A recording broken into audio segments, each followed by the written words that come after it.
Renuévame, Señor Jesús, ya no quiero ser igual. Renuévame, Señor Jesús, pon en mí tu corazón, porque todo lo que hay dentro de mí necesita ser cambiado, Señor. Porque todo lo que hay dentro de mi corazón necesita más de ti. Renuévame, Señor Jesús, pon en mí tu corazón.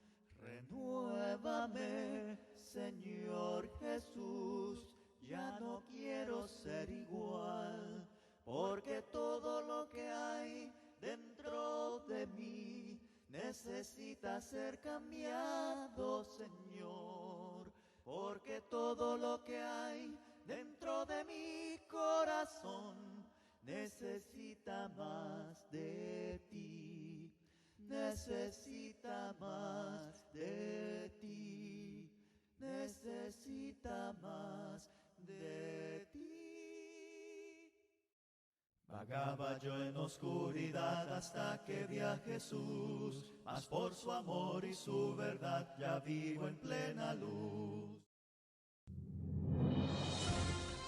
A tiempo y fuera de tiempo, la palabra de Dios para ti. Un programa en el que la palabra de Dios es proclamada, presentándote una variedad de temas doctrinales, morales, alentadores y devocionales para la edificación del espíritu y para fortalecer tu relación con Dios.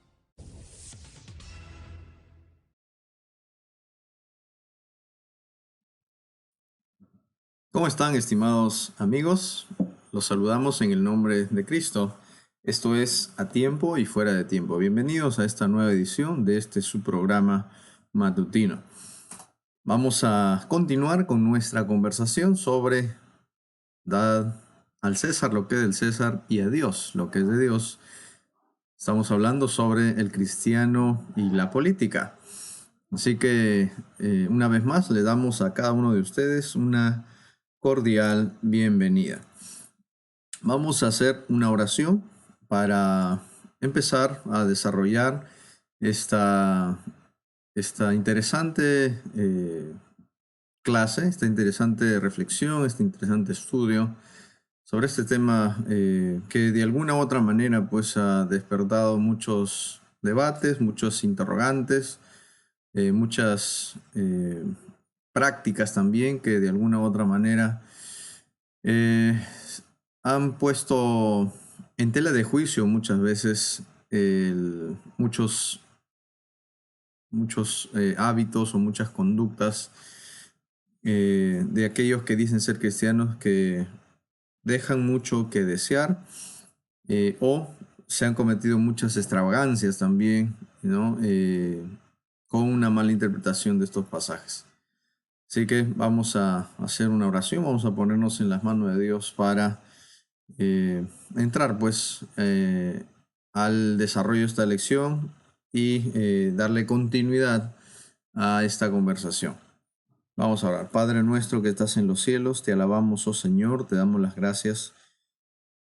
Te pedimos, por favor, guía y dirección, de tal manera que tu palabra nos ilumine, nos instruya, nos dé la sabiduría que necesitamos para poder conducirnos adecuadamente. En este sentido, Padre amado, te pedimos que tu palabra nos dé entendimiento para poder conducirnos y comportarnos como verdaderos ciudadanos, que te representamos mientras vamos a través de este mundo como extranjeros y peregrinos. Ayúdanos, por favor, a ser luz y sal para todos aquellos que están lejos, que todavía no te obedecen, no te siguen, no creen en ti. Pueden encontrar en tus hijos, en los creyentes, en los cristianos, el buen testimonio y el buen ejemplo para acercarse más a ti. Padre, te damos las gracias en el nombre de Jesús nuestro Señor. Amén. Muy bien. Entonces, bienvenidos, estimados amigos, bienvenidos todos a esta reflexión, a este estudio bíblico Estamos muy interesados en examinar, eh, en examinar muy de cerca las palabras, las declaraciones de nuestro Señor Jesús. En realidad, ya hemos venido haciendo eso en las 2 o 3 transmisiones anteriores. Así que seguramente hemos despertado de alguna manera algún interés y algunas interrogantes. De hecho, sí, hemos recibido algunas interrogantes, algunas preguntas que pretendemos contestar un poquito más adelante, pero también queremos animarlos a hacer preguntas o hacer algún comentario. Tenemos una sección de comentarios ahí. Siéntanse, por favor, en la libertad de comentar lo que ustedes consideren necesario, pertinente para tener una retroalimentación mutua, ¿no? Y conocer sus puntos de vista, conocer cuáles son aquellas cosas que quizás no están todavía muy claras para ustedes y aprender juntos, que es lo más importante, aprender, ¿no? Crecer en el conocimiento de Dios. Y si algo más podemos añadir a nuestro conocimiento de este tiempo de diálogo con ustedes, pues invirtamos lo necesario para que podamos conocer un poquito más y algo más en qué pensar, ¿no es cierto? Y que esto de alguna u otra manera tenga un impacto en nuestra vida cotidiana, nuestra vida diaria. Muy bien. El cristiano y la política, mis hermanos. Ya establecimos en las clases anteriores que es nuestra intención con esta lección no causar más confusión, no distraer nuestra atención en las cosas terrenales o materiales desde un punto de vista meramente terrenal o carnal, ¿no? No es mi intención que usted desista de algún camino que ha decidido emprender en su vida profesional. Tampoco es mi intención incentivarlo a hacer alguna cosa en el campo de la política que usted considera que no quiere hacer, ¿no? De ninguna manera. Pero es evidente que cuando examinamos la palabra de Dios, examinamos una serie de responsabilidades de parte de Dios para todos aquellos que profesan la fe en el Señor, ¿no? Y sin importar dónde es que este cristiano se encuentre ubicado, de ese cristiano se espera una conducta tal que pueda darle honor y gloria al Señor, a Dios. Sí, como ciudadano, como vecino, ¿no? Como habitante de un distrito, de una ciudad, de una provincia, lo que fuera, se espera mucho de él por el simple hecho o por el hecho de ser un discípulo de Cristo. ¿Ok? Entonces, cuidado con las malas interpretaciones de la palabra de Dios, porque eso, ya hemos dicho, nos puede llevar a cometer excesos,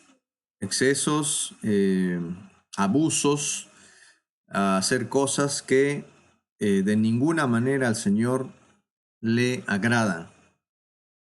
Y necesitamos tener cuidado con eso, porque al cometer esos excesos, al hacer esas cosas que a Dios no le agradan, creyendo que estamos haciendo lo correcto, lo que hacemos es que el nombre del Señor sea blasfemado. Lo que estamos haciendo es que el nombre de Dios sea burlado, especialmente por aquellos que no creen. Al ver en nuestras vidas, al ver en nuestras actitudes, en nuestras conductas, inconsistencias, ¿no? Incongruencias entre lo que decimos, entre lo que predicamos y hacemos. Y no podemos permitir que eso suceda. Muy bien.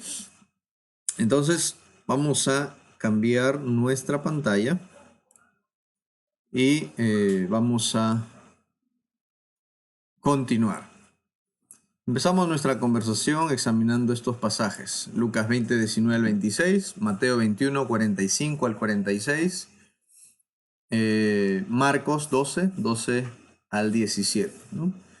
Son los textos los textos paralelos o las narraciones en los evangelios que contienen este registro de discusión entre el Señor y los discípulos de los fariseos y de los herodianos, en los que el Señor es cuestionado, ¿no?, respecto a si se puede o debe dar tributo al César o no.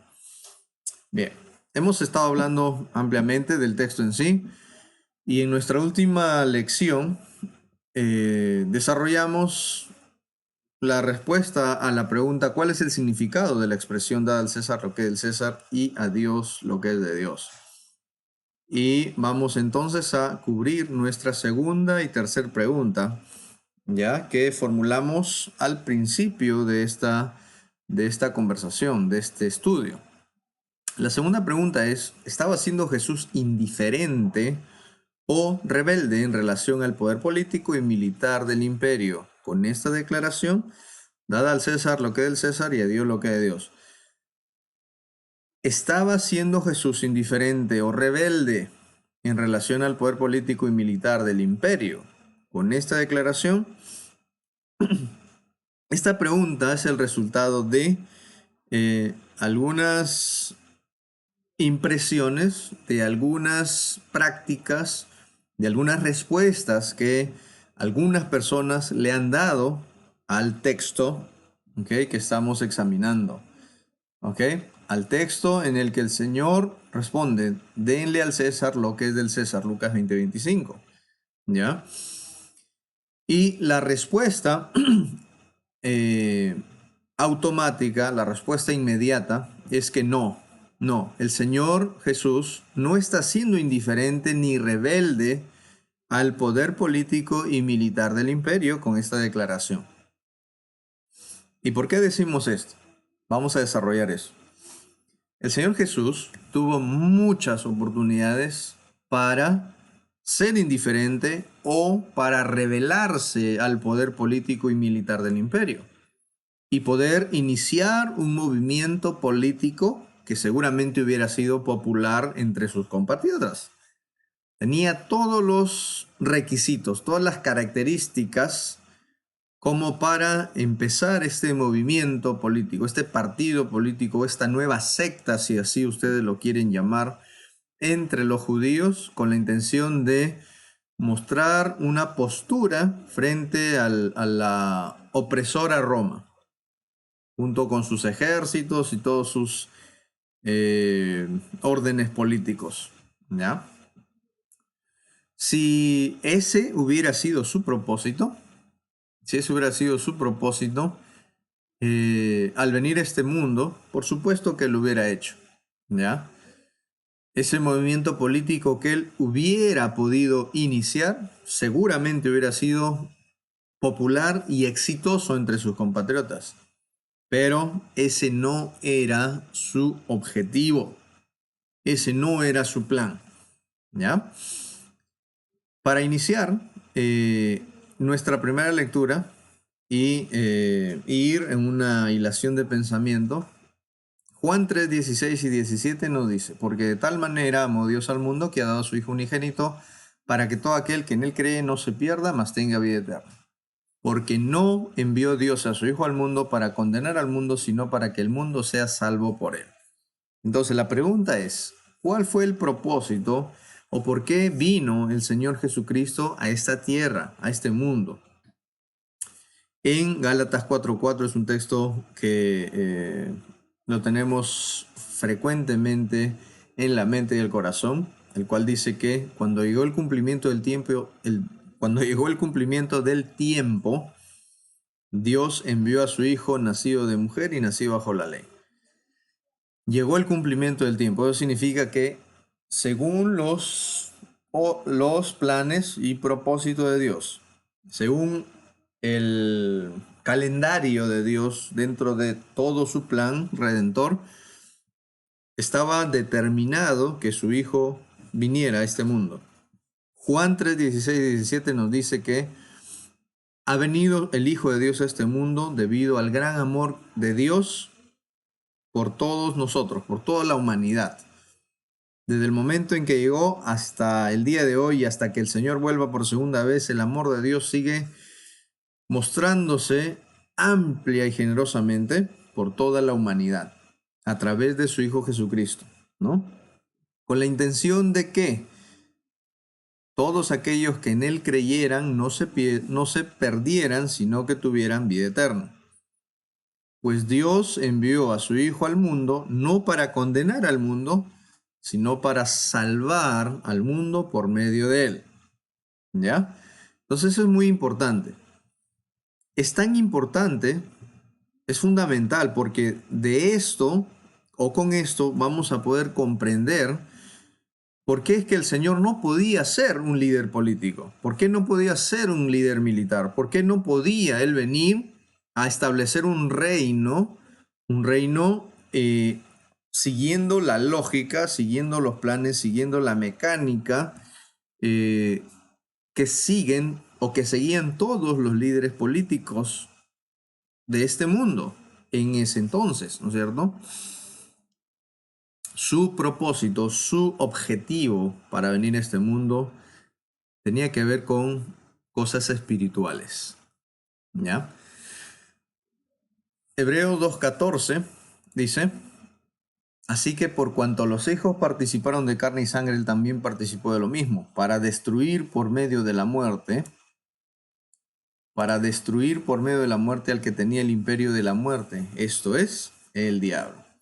El Señor Jesús vino a este mundo con el propósito de mostrar el gran amor de Dios, obviamente por medio de su sacrificio, el cual se haría realidad algunos años después, ¿no es cierto? Exactamente después de que él empezara su ministerio, unos 3 años aproximadamente, el Señor Jesús fue sacrificado, clavado en una cruz y donde vertió su sangre, ¿no? Para redimir a toda la humanidad. Es esa la manera como Dios demostró su gran amor.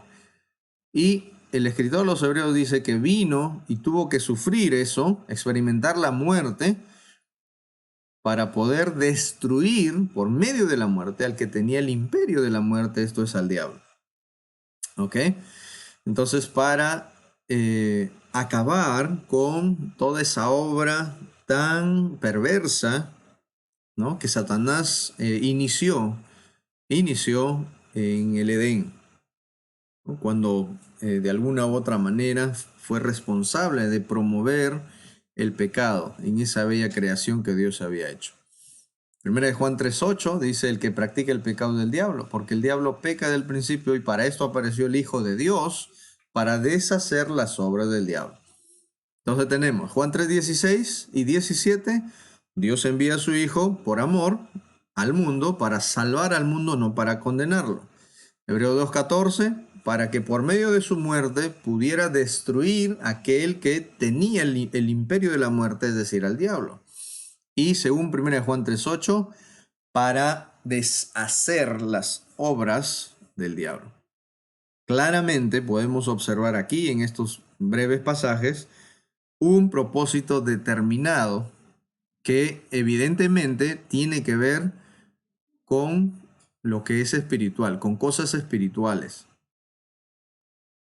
Es Dios mismo y de una forma bastante directa y práctica se nos informa acerca de el objetivo, el plan de Dios para enviar a su Hijo a este mundo. No era el plan de Dios, no era la voluntad de Dios que su Hijo viniera a este mundo a levantarse en armas contra el imperio de la época, No era el propósito de Dios al enviar a su Hijo a este mundo el que Él estableciese un movimiento, un partido que se levantara en armas y que fuera uno de esos grupos más que de alguna u otra manera promueven cosas que están totalmente opuestas a lo que significa ser un hombre conforme al corazón de Dios, que promueve muerte, que promueve derramamiento de sangre, que promueve destrucción y destrozos y desastres humanos. ¿Ok? Ese no es el objetivo. Muchos adoptaron esa postura en la época medieval y escudaron detrás de la fe sus más bajos instintos para realmente someter y subyugar, ¿no? a los seres humanos bajo la idea o bajo la premisa de que era una guerra santa, ¿no? En la que se pretendía hacer cosas santas con ello. Bien. Los objetivos e intereses del Señor claramente fueron espirituales desde el principio. En Juan 1:49 dice, respondió Natanael y le dijo, Rabí, tú eres el Hijo de Dios, tú eres el Rey de Israel. Algo que tenemos que considerar también en torno a esta declaración o a esta pregunta que están haciendo aquí los discípulos de los fariseos de si hay que dar tributo al César o no. Hay una problemática. Hemos discutido un poquito de eso en las previas lecciones. Y es que en la mentalidad de los judíos, desde que el reino cayó, o en todo caso el reino se partió, ¿no? En el reino del norte y el reino del sur, tras la muerte del rey Salomón, la idea o el concepto del reino de Dios entró en un proceso de mal entendimiento, de mala interpretación. ¿Okay? Por un lado estaba ese espíritu nacionalista de parte de los judíos, ¿no? Que no terminan de comprender cómo es que un reino tan imponente, iniciado por David y promovido por Salomón, ¿no? Podía resquebrajarse así tan fácil a pesar de las promesas que Dios le había hecho a cada uno de ellos, ¿no? De que a David le dijo de que su reino sería establecido para siempre. Y eso mismo se le confirmó al rey Salomón. Sin embargo, ¿cómo es que el reino ahora se parte en dos y gradualmente se va resquebrajando, ¿no? Hasta que finalmente en el año 721 cae el reino del norte a mano de los asirios y más tarde, a partir del 605, empieza una ola de desastres, por no decir otra cosa, enfocados en el reino del sur, en Judá, ¿no? Entonces, los judíos, envueltos en todo ese escenario de destrucción y de decadencia, como nación, como pueblo, como reino, empiezan a llenar sus corazones y sus mentes de elevadas expectativas respecto a esas promesas proféticas y a esos anuncios mesiánicos que giraban en torno a el reino de Dios, un reino que no sería destruido ni dejado a otro pueblo. Entonces, de alguna manera, ese mensaje profético que debería de alguna manera orientado las mentes y los corazones de la gente de Dios hacia Dios, ¿no? Convirtió el mensaje en un mensaje muy materialista. Entonces, los judíos veían cómo los asirios, los babilonios, los medos, los persas, eventualmente los griegos y los romanos, ¿no? se imponían uno tras otro, y todos ellos de alguna u otra manera seguían sometiéndolos a ellos, ¿no? Como pueblo, como nación. Quizás sintieron un poquito de alivio cuando los macabeos, ¿no? De alguna manera emprendieron un movimiento libertador en el periodo del reino de los griegos, ¿no? Pero de todas maneras, luego vinieron los romanos y otra vez suprimieron cualquier intento que hubiera por parte de los judíos por liberarse de un yugo opresor, ¿no? Entonces, como que el concepto del reino de Dios se maximiza, pero con una visión materialista o terrenal. Entonces, cuando viene anunciando Juan el Bautista arrepentimiento porque el reino de los cielos se ha acercado, y cuando Jesús y sus discípulos predican, ¿no? Arrepiéntanse porque el reino de los cielos se ha acercado.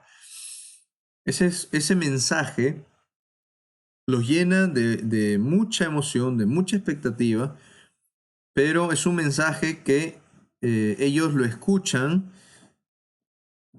con la intención de satisfacer esos conceptos o esos intereses que han ido anidando con el paso de los años.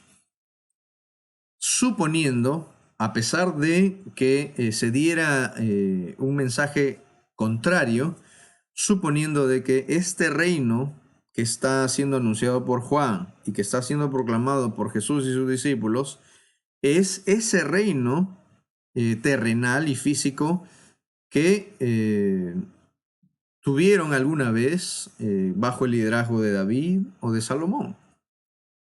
Un reino que se va a imponer, que va a tener todo el poder militar para derrocar, en este caso, a los opresores romanos, cosa que no es así. ¿Ok? Y entonces ellos se van a decepcionar de alguna manera porque el Señor Jesús de alguna manera les va a aclarar las cosas. Mucha gente va a renunciar, se va a apartar del Señor porque no es lo que Él viene a ofrecer. ¿Ya? En Juan 6:15 dice, pero entendiendo Jesús que iban a venir para apoderarse de Él y hacerle rey, volvió a retirarse al monte él solo. ¿Ok? Jesús entendió que esta gente que había sido alimentada milagrosamente por el Señor venía con la intención de hacerlo a Él su rey, de hacerlo a Él su líder político, su líder militar, ¿no? Finalmente, quizás dirían ellos, tiene todo el poder. Tiene todo el poder. De hecho, ya nos ha alimentado, ¿no? Y lo ha hecho de una forma tremenda. Está sanando a los enfermos, está haciendo señales por aquí, milagros por allá. Si eso puede hacer por nosotros con estas cosas, ¿qué no puede hacer entonces como un líder político, un líder militar? Jesús entiende que ellos tienen esas intenciones y entonces se aparta de ellos. La pregunta es, ¿por qué se apartó si él tenía las intenciones de hacerse un líder político y militar? Evidentemente no son sus intenciones.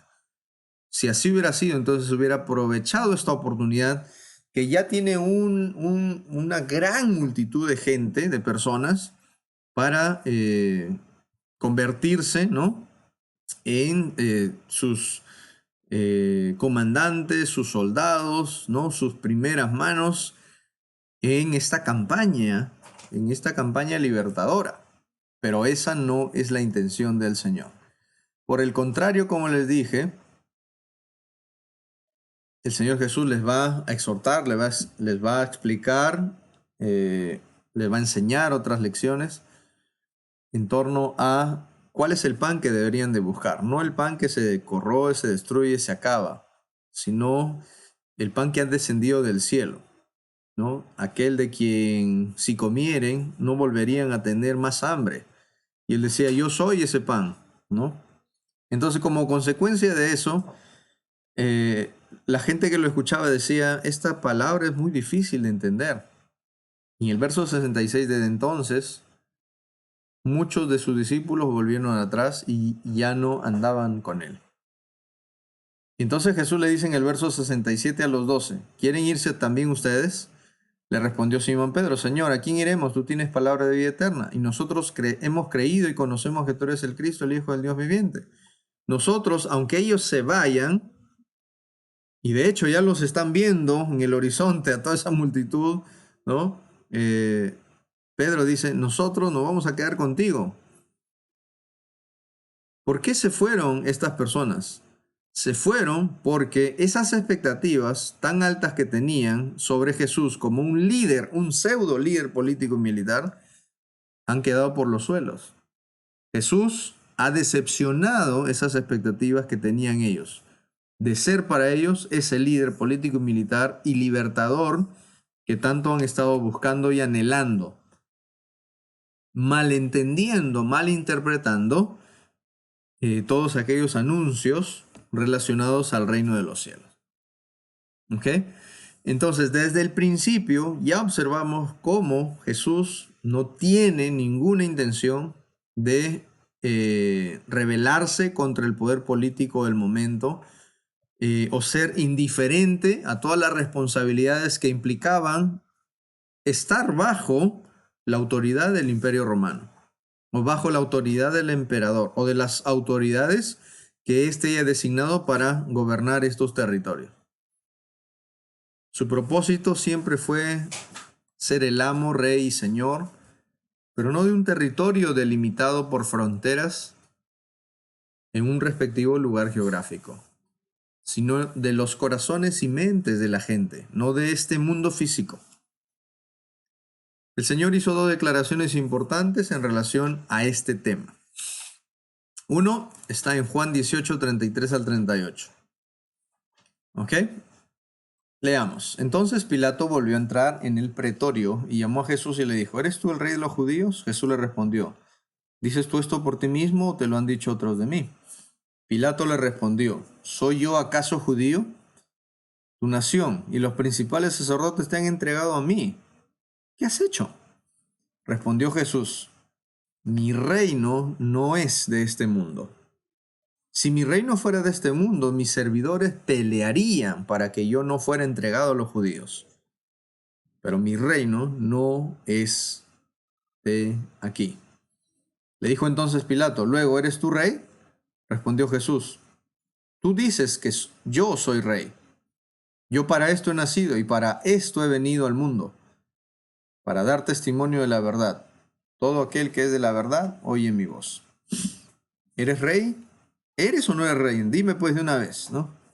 Jesús dice, tú dices que yo soy rey, pero yo no. Y él dice que no lo es al declarar lo que tenemos subrayado ahí en verde. Para esto he nacido. Y para esto he venido al mundo. No para ser rey. Él dice, para dar testimonio a la verdad. Y todo aquel que es de la verdad, oye mi voz. ¿Ok? La pregunta que está haciendo Pilato sobre si Jesús es rey o no, gira evidentemente en torno a lo que significa ser un rey, pero en términos físicos, en términos políticos, en términos terrenales. ¿Ya? Ahí Pilato no está preguntando si Jesús va a ser un rey espiritual, ¿ya? Del corazón y la mente y el alma de la gente. Él no está preguntando eso. Él está preguntando si él es rey, como es el concepto de lo que significa ser un rey en el contexto, como lo es el César o como lo es Herodes de alguna manera, ¿no? Jesús dice, tú dices que yo soy rey, pero yo he venido para esto, para dar testimonio de la verdad, ¿okay? Para hablar de la verdad. Y aquel que es de la verdad, oye mi voz. Entonces, Tenemos aquí la declaración del Señor Jesús muy potente resonando sobre cuál es su verdadera misión. Y él dice, mi reino no es de este mundo. Ya lo estableció desde el principio. Si así hubiera sido, entonces él nos hubiera dado el lujo de perder tanta gente, hablándoles tan duramente en determinado momento como lo hizo. Por el contrario, con el paso del tiempo y de los años, las multitudes hubieran ido aumentando y aumentando y aumentando al punto de estar con un tremendo ejército para poder plantarle cara al Imperio Romano. No más de 8 a 10 años, unos cuantos años atrás, unos 100 o 200, más o menos,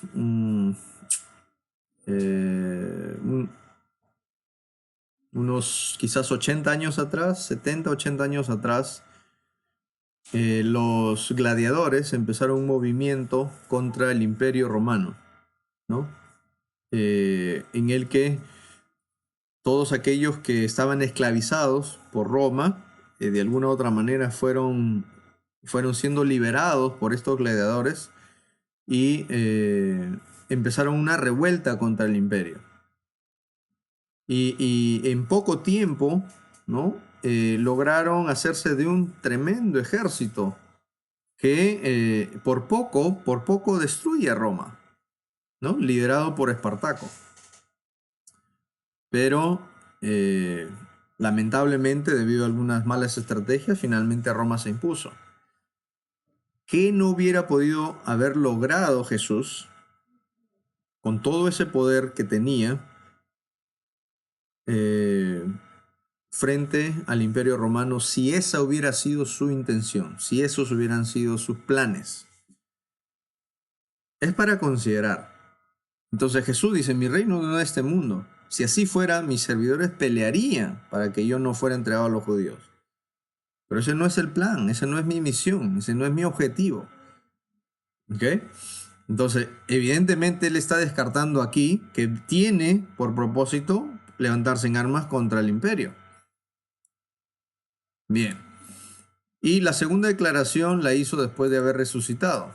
¿Ok? En Hechos 1:4 dice, estando juntos le mandó que no se fueran de Jerusalén, sino que esperasen la promesa del Padre, la cual les dijo, oíste de mí.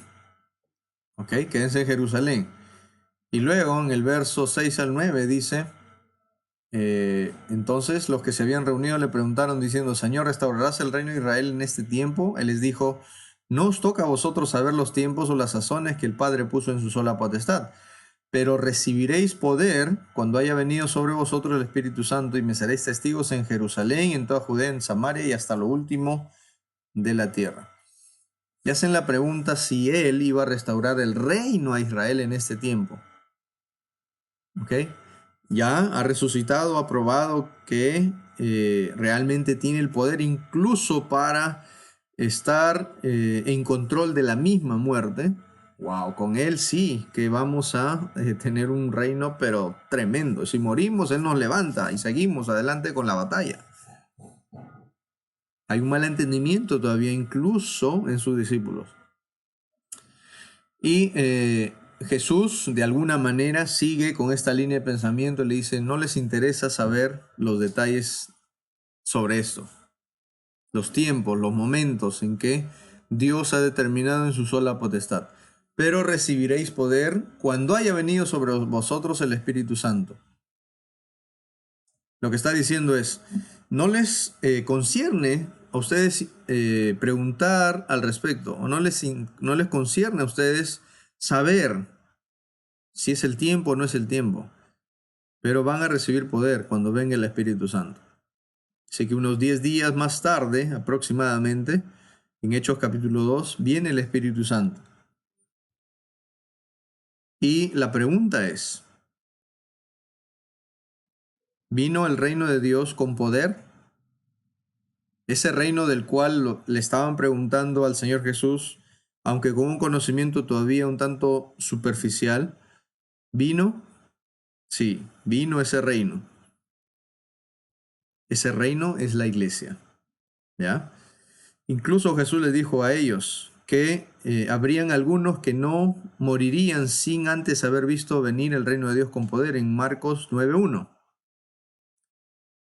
Y vino el reino de Dios con poder cuando vino el Espíritu Santo. Y la iglesia fue finalmente establecida según Hechos 2:47. Cada día iban siendo añadidos a la iglesia los que habían de ser salvos. Entonces, la iglesia finalmente queda aclarado por el Señor que es ese reino de los cielos que Él venía anunciando, que Juan había anunciado, que los profetas habían hablado 600, 700, 800 años antes de Cristo. Era a ese reino a lo que el Señor se refería cuando le prometió a David que establecería su reino para siempre, que no faltaría sobre su trono un rey. Entonces se aclara que el reino de Dios, que el reino de los cielos, que el reino de Cristo no es un reino como los reinos de este mundo. Es un reino en el alma, en el corazón, en la mente de aquellos que se someten a su voluntad y se dejan gobernar por él. Bien.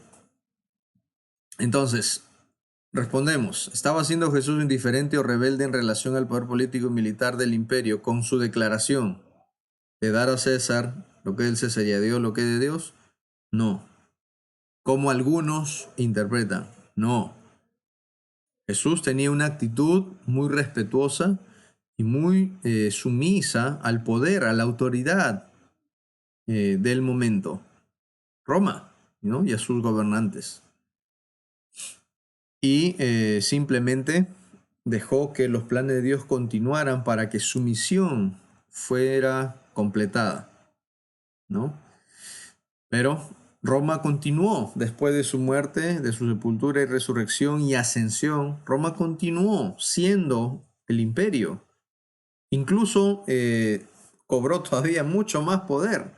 Y dentro de unos 30, 35, 40 años, Roma se va a levantar contra los cristianos con una fuerza implacable. ¿Por qué? Bueno, porque estamos hablando de un reino terrenal, de un reino de hombres. Pero el reino de Dios, el reino de Cristo, seguía en aumento también. Los cristianos seguían adelante con su fe, seguían creyendo, seguían perseverantes y se seguía expandiendo el reino de Dios por todo el mundo. Porque es un reino espiritual. Ahora, la tercera pregunta. ¿Se debe interpretar como una licencia para evadir nuestras responsabilidades civiles o como ciudadanos frente a la autoridad y el gobierno? Esa es nuestra tercera pregunta en torno a la declaración del Señor Jesús. Nuevamente, la respuesta es no. No es una licencia para evadir nuestras responsabilidades civiles, como algunos lo han interpretado. No es una licencia para evadir nuestras responsabilidades como ciudadanos frente a la autoridad y el gobierno, como algunos lo han interpretado. Y establecimos que la intención del Señor al pedir aquella moneda no fue sino para, número uno, exhibir la hipocresía de los que lo tentaban y de los que estaban detrás de ellos. Número dos, establecer que así como tenemos responsabilidades terrenales como ciudadanos, como el hecho de pagar nuestros impuestos, en ese caso al emperador, ¿okay? Aunque estos fueran muchos, aunque estos fueran demasiados, eran los impuestos que se tenía que pagar. ¿Okay? Como ciudadanos tenían que pagar esos impuestos. Como judíos tenían que pagar también impuestos para el mantenimiento del templo, ¿no? Y Jesús también les demostró que eso se tenía que hacer cuando lo mandó a Pedro, a sacar de la boca de un pez una dracma para poder pagar el impuesto del templo, ¿no? Entonces Jesús siempre fue respetuoso. Jesús siempre como ciudadano, como un hombre, siempre fue respetuoso de las leyes y de las autoridades. y de ninguna manera, por más difícil que fuera su situación, comprometería sus convicciones o su postura en relación a aquellos que están investidos de autoridad y de poder. Entonces, establecer, número 2, que así como tenemos responsabilidades terrenales como ciudadanos, también los tenemos con Dios como ciudadanos del cielo. ¿Ok? Cuando Jesús dice, denle al César lo que es del César, el Señor Jesús está diciendo, cumplan con sus deberes y sus responsabilidades. Si de verdad dicen que son ciudadanos, cumplan sus responsabilidades. Andan en sus bolsillos llevando las monedas con el rostro del César. Bueno, páguenle a él lo que le corresponde, pero también denle a Dios lo que es de Dios. Entonces, no podemos olvidarnos, no podemos pasar por alto que tenemos compromisos y responsabilidades con Dios, como los tenemos en este mundo. Ahora, con un poquito de estudio, con un poquito de diligencia, nos damos cuenta de que el reino de Dios, el reino de los cielos es primero, es más importante, ¿no? Y luego todo lo demás.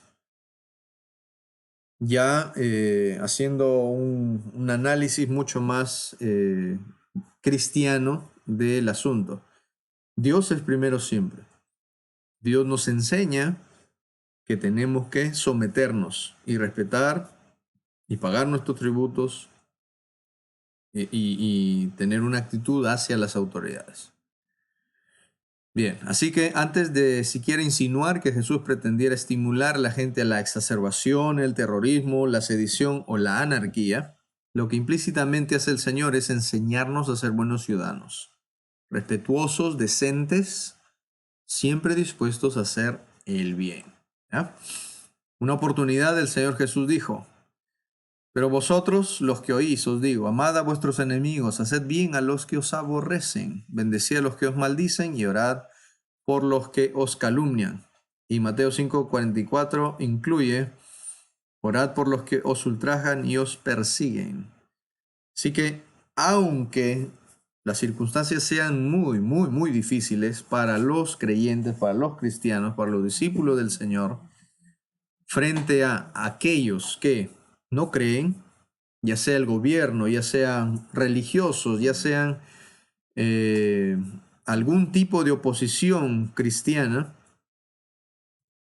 los discípulos, los cristianos, tenemos la responsabilidad de amar a nuestros enemigos.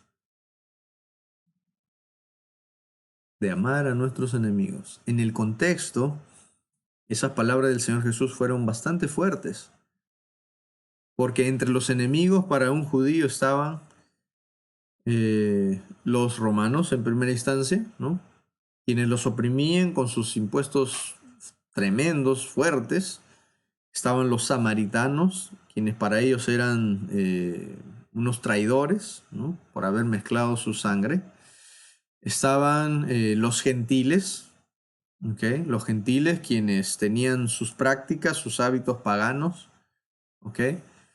Y entonces de alguna u otra manera miraban con repulsión, con rechazo a estas personas, ¿no? Los pecadores también calzan dentro de ese grupo de enemigos. Jesús dice, amen a sus enemigos.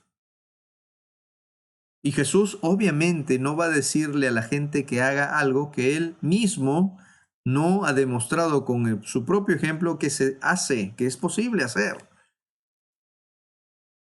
El Señor Jesús decía, cuando alguien te pide la capa, ¿no? ¿Dónde está? Ahí. En el verso 29. Al que te hiere en una mejilla, preséntale también la otra. Y al que te quite la capa, ni aun la túnica le niegues. ¿Ok? Al cualquiera que te pide, dale, y al que tome lo que es tuyo, no pidas que te lo devuelva. Como queréis que hagan los hombres con vosotros, así también haced vosotros con ellos. Evidentemente, no notamos en Jesús una postura rebelde, ¿no? Un hombre con la intención de levantarse en armas, de ninguna manera. Por otro lado, el apóstol Pablo enseñó en Romanos 12:18, si es posible, en cuanto dependa de vosotros, estén en paz con todos los hombres. Estar en paz, amar al prójimo, amar a los enemigos. Tito 3:1 dice, recuérdales que se sujeten a los gobernantes y autoridades, que obedezcan, que estén dispuestos a toda buena obra. Y Romanos 3:1-7. Sométase toda persona a las autoridades superiores, porque no hay autoridad sino de parte de Dios, y las que hay por Dios han sido establecidas. De modo que quien se opone a la autoridad, a lo establecido por Dios, resiste, y los que resisten acarrean condenación para sí mismos. Porque los magistrados no están para infundir temor al que hace el bien, sino al malo. ¿Quieres pues no temer la autoridad? Haz lo bueno y tendrás alabanza de ella. Porque es servidor de Dios para tu bien. Pero si haces lo malo, teme, porque no en vano lleva la espada, pues es servidor de Dios, vengador para castigar al que hace lo malo. Por lo cual es necesario estarles sujetos, no solamente por razón del castigo, sino también por causa de la conciencia. Pues por esto pagáis tributos, porque son servidores de Dios que atienden continuamente a esto mismo. Páguenle a todo lo que debe. Al que tributo, tributo. Al que impuesto, impuesto. Al que respeto, respeto. Al que honra, honra. Los cristianos pagan sus deudas, cumplen sus compromisos, asumen sus responsabilidades. Y como ciudadanos, hermanos, amigos, tenemos muchas responsabilidades y muchos compromisos. Así que no es una licencia para evadir esas responsabilidades civiles o responsabilidades de ciudadanos frente a la autoridad del gobierno. O al contrario, es una exhortación a hacer lo que debemos. Muy bien, yo espero que con estos pensamientos, con estas palabras que he compartido con ustedes, de alguna manera ayude a entender mejor, ¿okay?, lo que tratamos de decir por el cristiano y la política, ¿ya? El cristiano y su rol como ciudadano en la vida civil, en la vida secular, ¿no? Ahora nos hicieron unas preguntas y brevemente me gustaría mencionar las respuestas a las preguntas, ¿ok? Pregunta número 1. ¿Debe un cristiano opinar sobre política? Ok. La política es la ciencia de la gobernación de un estado o nación y también un arte de negociación para conciliar intereses. Es un concepto técnico de lo que significa política. Pero observamos que tiene que ver con una ciencia para gobernar un estado o una nación y el arte de negociar para conciliar intereses, ¿ok? En ese sentido,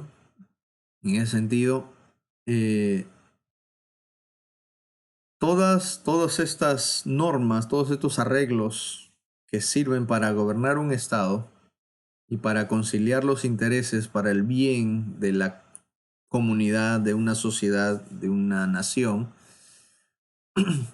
de alguna u otra manera tienen que ser promovidos y a su vez también defendidos. Cuando hablamos de política, hablamos de una serie de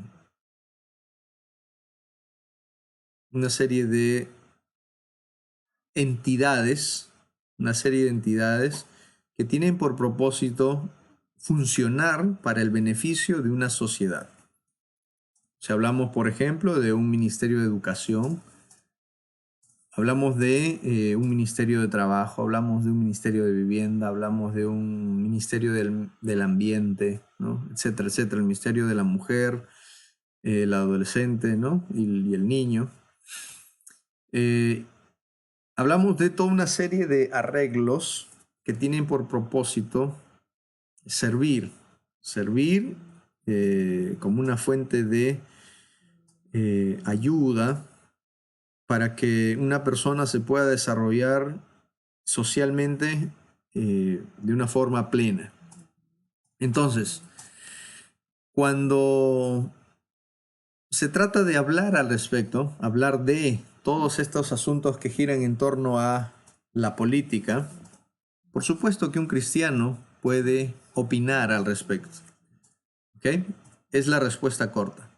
Sí, sí puede opinar sobre política. Sin embargo, la respuesta larga, y la cual no me la voy a reservar, es la siguiente. El cristiano como individuo y ciudadano que cumple con sus deberes y responsabilidades tiene el derecho moral a manifestarse en cuanto a estos asuntos.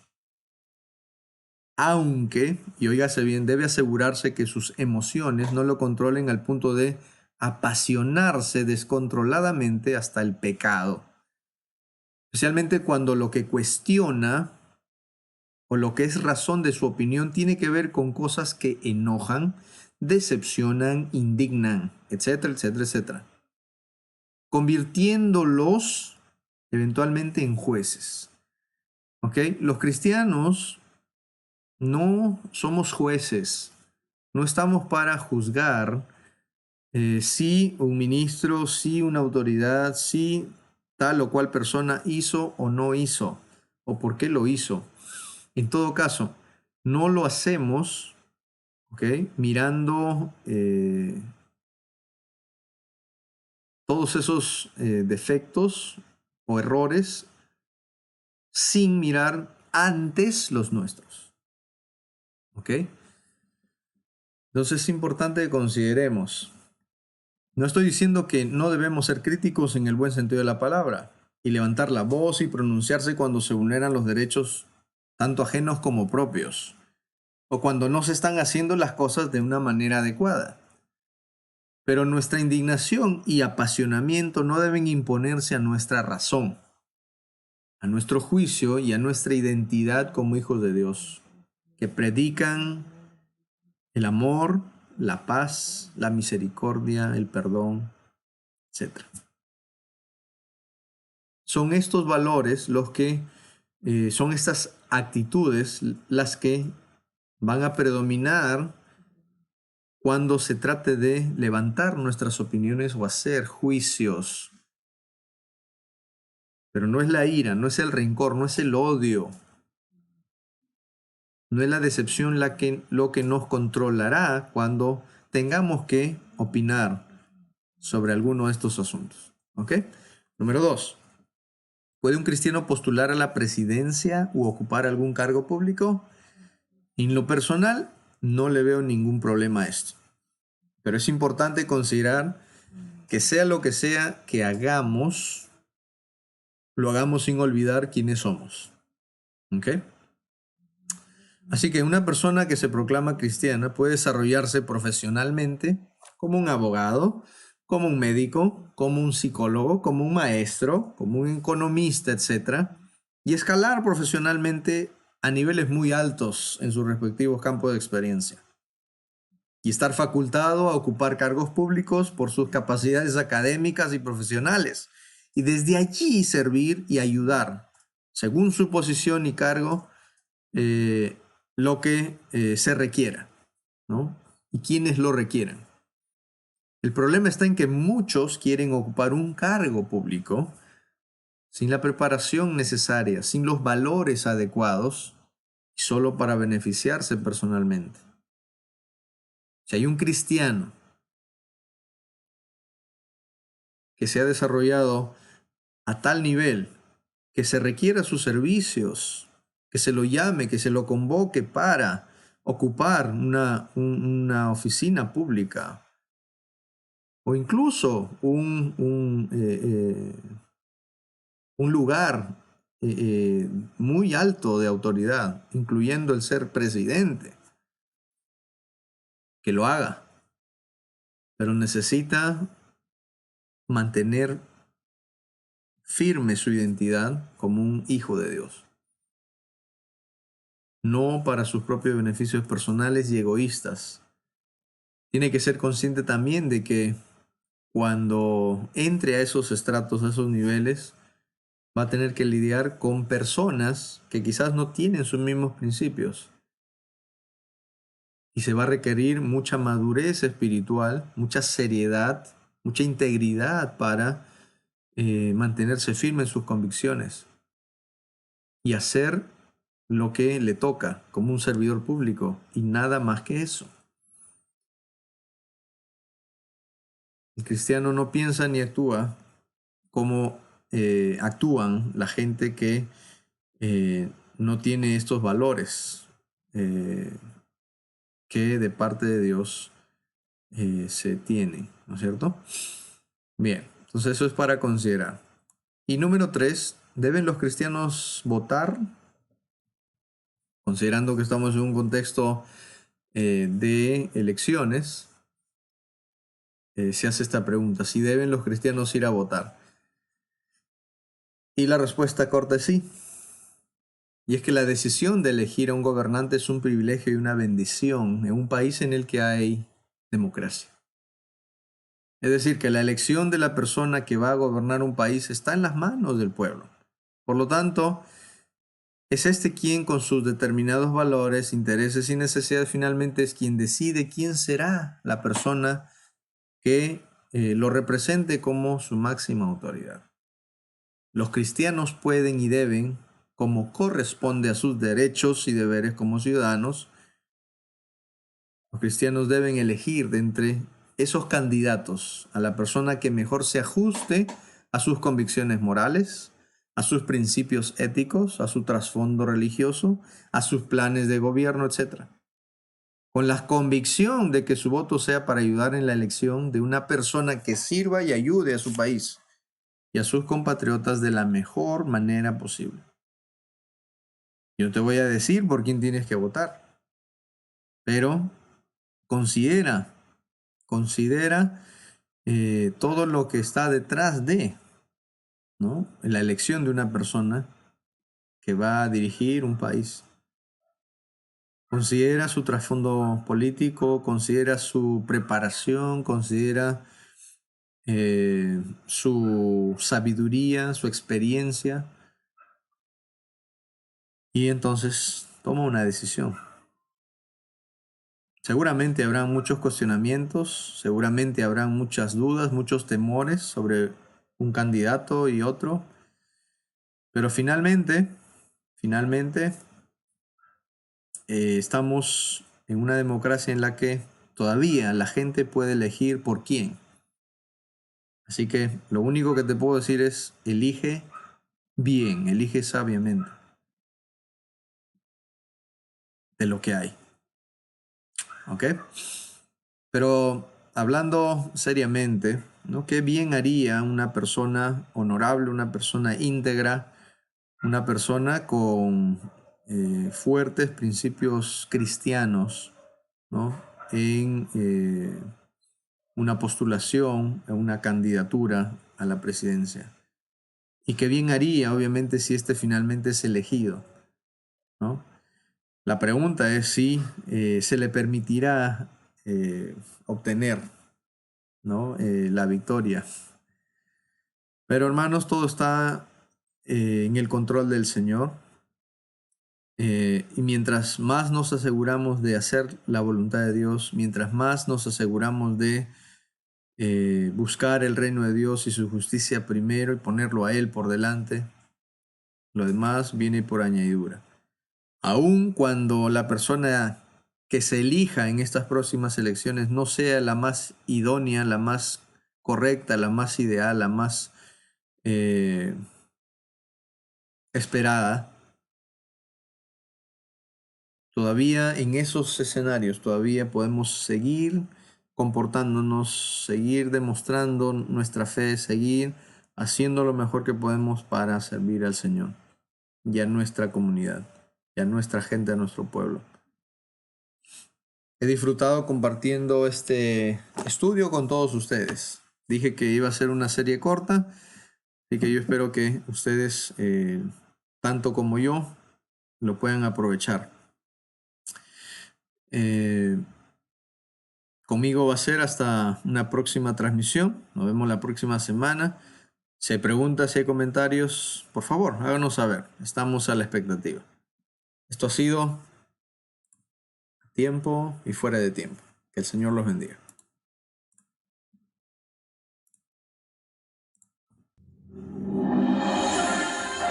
tiempo y fuera de tiempo.